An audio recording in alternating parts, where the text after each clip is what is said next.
To jama'a assalamu alaikum. Barkanku da kasancewa tare da mu a tasha mai albarka. Iya gaskiyarka ake so ka faɗa kuma kar ka so son zuciya sannan kuma kar ka so kanka kuma sannan ke ma kar ki so kanki. Saboda mun san wanda suke tare da mu akwai maza da mata.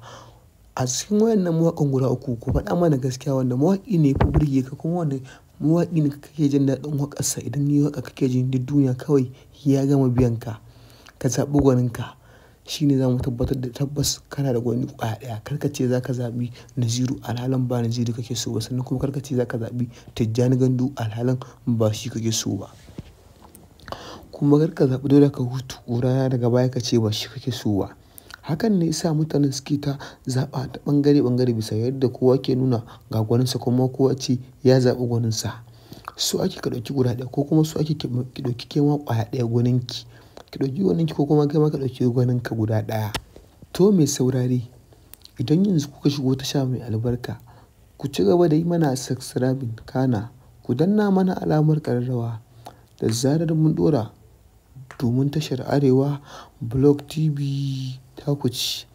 Mawaƙa guda uku wanda suke trending a yanzu ko kuma a ce har kwanan gobe suke motsi kuma ba su fasa motsi ba a ɓangaren waƙoƙin siyasa. Wannan dalilin ne isa aka sa Dauda Kahutu rara sannan kuma aka sa Tijjani Muhammad Gandu sannan kuma aka saka Naziru M. Ahmad wato sarkin waƙar sarkin Kano. Aka ce a cikin wayannan guda uku wane mawaƙi ne ya fi yi waƙar siyasa kuma wanne ne idan ya waƙar siyasa ake jin ta tana daɗi sama da fiye da mawaƙa. Wasu suna cewa Dauda Kahutu rara ya fi, wasu kuma suna cewa Tijjani Gandu ya fi, wasu kuma suna cewa Naziru shine babansu tarkashi. Wannan dalilin ne isa suke ganin tabbas a cikin nasu ya kamata a ce a samu guda ɗaya a fidda gwani wanda za a ba shi award na mawaƙa a cikin guda ukun nan. Ba kowa ne ya umarci wannan fito da wannan gasar ba face mutum ɗaya. Na san mutane za su so su ji wannan mutum ne a cikin wayannan guda ukun ya kafa gasar nan. Na san wasu za su fara zargin Dauda Kahutu rara ne ya fara fito da wannan gasar. Na biyu su kuma Naziru M. Ahmad. To duba su wani ba. Ba kowa ne ya fito da wannan gasar ba kuma ya ce za a yi wannan taron da ɗan ba sannan kuma za a ba da wannan kyaututtukan ba face Tijjani Gandu. Tijjani Gandu ne ya kafa gasar nan kuma shi isa gasar nan yake cewa duk wanda ya zo na ɗaya to za a ba shi kyauta mai tarin yawa. Na biyu kuma za a ba shi kyauta ita ma babu laifi. Na uku kuma za a mare shi sannan kuma za a kore shi a garin nasu tarkashi. Kaga akwai matsala kenan. Za ku so ku ji wa za a kora kuma wa za a lashe gasa, wa za su lashe gasa a cikin wayannan guda ukun. Guda biyu ne ake so su ci gasa guda ɗaya kuma so ake yaga faɗuwarsa tarkashi.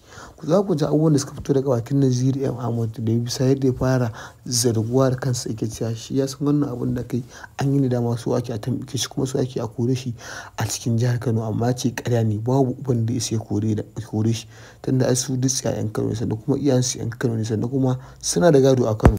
Hakan ne ya sa Naziru M. Ahmad sarkin waƙa ya fito ya saki wasu maganganu masu zafi kuma ya fito ya faɗi wasu maganganu masu kama da zage-zage bisa yadda ya ga an yi wa kamar tufkar hanci. Naziru M. Ahmad ya fito ya faɗi wasu abubuwa ƙarara bisa yadda ya fito ya wallafar da wasu bidiyo da cikakkun bayanai. Ita shi dama a Kano ana neman a mai da shi saniyar ware sannan kuma ya fuskanci ana so dama a yi fito na fito da shi bisa yadda wasu dalilai da za su ake so a kore shi a jihar Kano to shi ake so a yi. Amma ya ce babu uban da ya isa ya kore shi sannan kuma babu mahalukin da ya isa ya kore shi ko da abba ne tarkashi. Wannan kalmar da Naziru M. Ahmad ya faɗa ta ja masa tsaiko a cikin jihar Kano bisa yadda gwamnan Kano Abba Kabir Yusuf ya ce to tunda ya faɗa ka kowa uban Naziru M. Ahmad zamansa a Kano ya yanki. Amma ku za ku ji abubuwan da suka fito daga bakin Tijjani Gandu saboda ka san an ce shi mai uwa a gindin murhu ne kaga ba zai ci tuwo siɗi ba.